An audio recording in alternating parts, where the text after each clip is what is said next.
Happy Record Store Day, everybody. I hope you had a great day and were able to buy everything that you wanted on your Record Store Day wish list.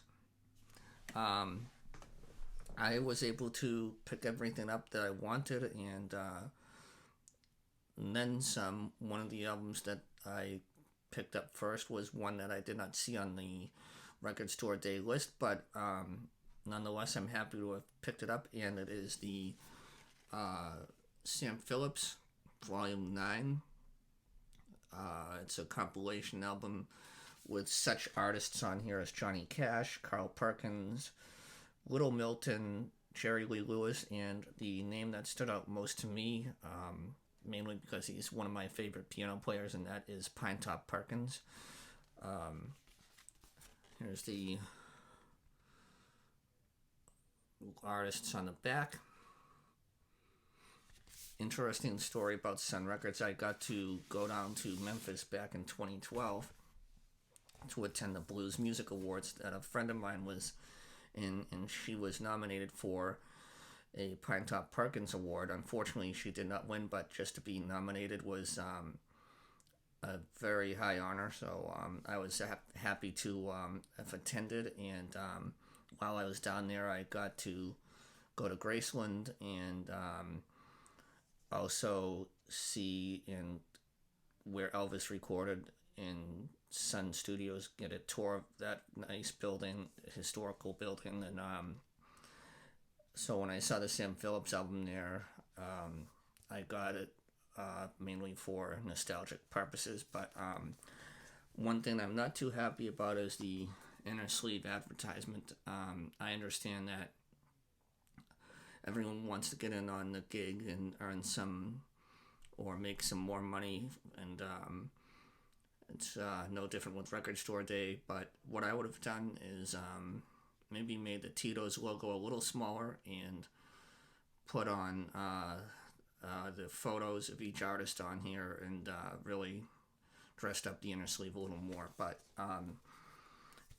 overall, it's not going to take away from my enjoyment of the album. And one thing that I really like on here is the Sun label. Always one of my favorite record labels. I just really enjoy the theme and what this record label and what Sam Phillips has done for music in general. This next artist is one that is one of my favorites. I've seen him in The Who for many years. I think it was about 4 or 5 times over the years I've seen The Who, and it is Pete Townshend's Face to Face. I think that's a really cool picture of Pete up there with the electric. What I thought was interesting with the track listing on here is that this first song off of side A on the first disc is Won't Get Fooled Again.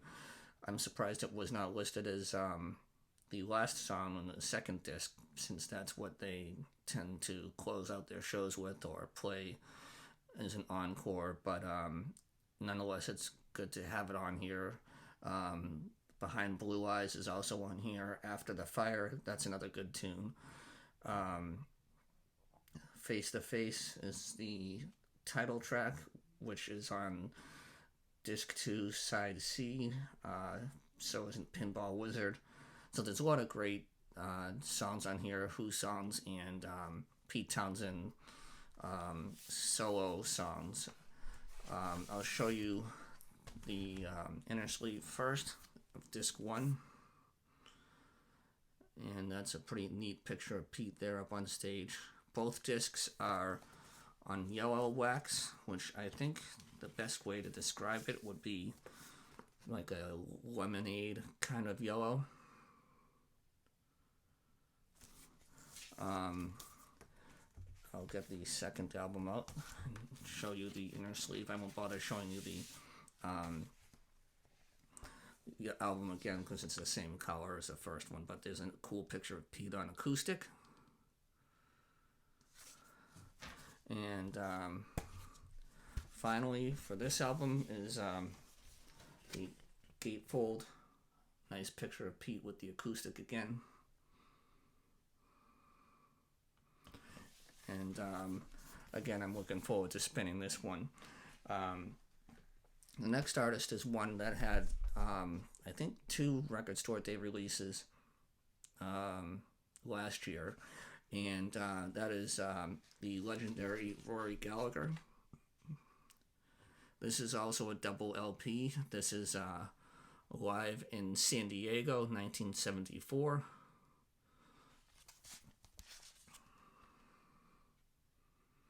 Some of the tracks on here are Messing with the Kid, I Wonder Who, A Billion Miles Away, and the album ends with In Your Town. This also has a nice gatefold.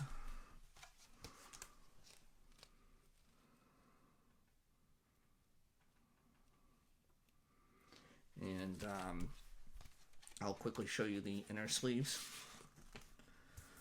This has the first side of, well, one side of this inner sleeve here shows all or most of Rory Gallagher's albums. I think this is always cool when they do that. Kind of makes a nice checklist to have. And some of the track listings in here. And the second one is a nice shot of Rory.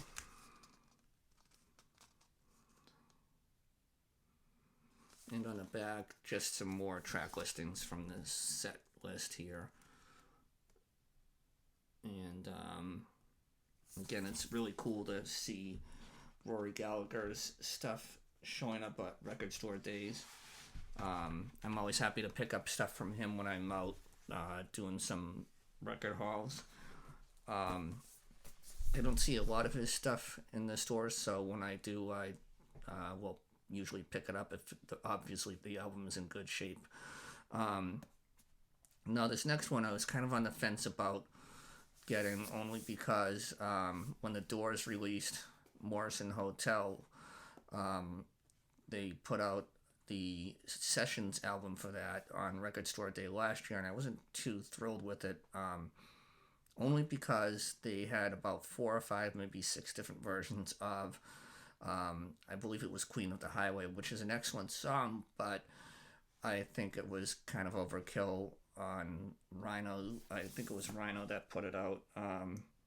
Yeah, Rhino put out that particular box set, as well as the one that I'm going to show you now, and I'm happy that I picked it up, and that is the LA Woman Sessions. This is a very sturdy, well-made box set. It consists of 4 LPs, and it opens up in a very, very nice way. And I will show you the... I'm not going to take out the records, but I will show you the inner sleeves. I think it's pretty cool. They have some, from what I've read, some really nice photos on the inner sleeves. So this is the track listings of each album. And on the back, we have a nice write-up, which I'll be reading as I listen to the albums. So the first one we have is for the first inner sleeve is a nice photo of Jim. And on the back is a picture of all 4 members, which is pretty cool. For the next one, we have it looks like they're having a meeting probably in Jim's office at the studio. I think that's pretty neat. And again, the same photo is on the first inner sleeve. The third one has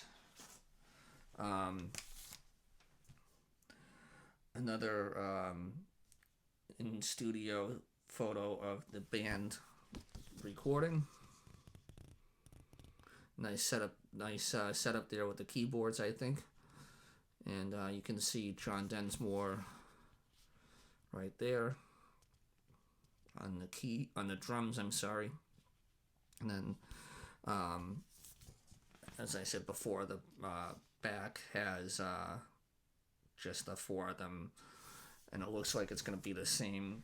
I have a feeling it's going to be the same for this one too, the last of the 4 albums and inner sleeves. This one is another picture from the rehearsal. Well, not the rehearsal, but the recording sessions. And I think it's pretty cool that they did that for this particular album. And who knew that would be Jim's last one that they would record, that he would record with the band. It's unfortunate, but it is what it is, and we can only imagine what the band would have gone on to do if Jim had survived. And we just have to think that they would have gone on to make even more albums and hopefully have done another tour or two, but who knows. Now, the next album here is the one that I really wanted to pick up the other day, and I'm happy that I was able to get a copy of it. And it is Joan, Jett, and the Blackhearts, the Acoustics. And as you can see on the hype sticker, it says coming soon, Change Up 2 LP with 20 additional acoustic tracks.